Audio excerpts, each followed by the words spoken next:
ভর্তা পছন্দ করে না এমন কেউ নেই। আজকে রেসিপি হবে ভর্তা। আমি আজকে ভর্তা বানাবো। পেঁয়াজগুলি কেটে নিয়েছি চিকন চিকন করে, আর শুকনো মরিচ সবগুলি দিয়ে দিব। ধনিয়া পাতাটা পরে দিব। আচ্ছা, একত্রে দিয়ে মাখাই।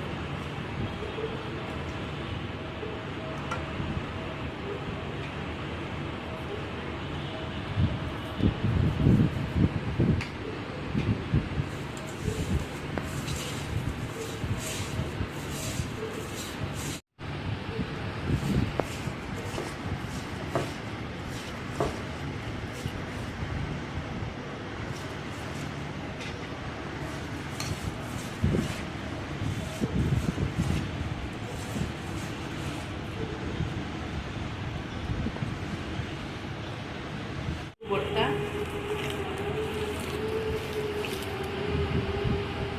ভর্তা একটু ঝাল ঝাল হলেই ভালো লাগে বেশি।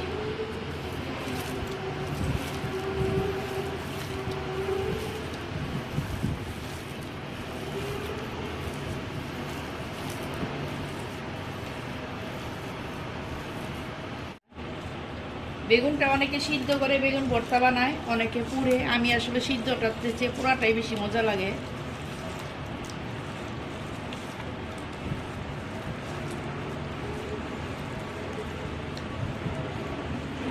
এটা ডাল ভর্তা। ডালটাকে আমি একটু সিদ্ধ করে রেখেছিলাম অল্প পানি দিয়ে।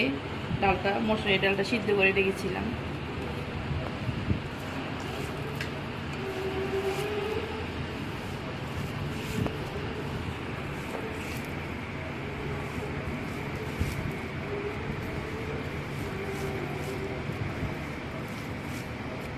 হয়ে গেছে আমার ডাল ভর্তা।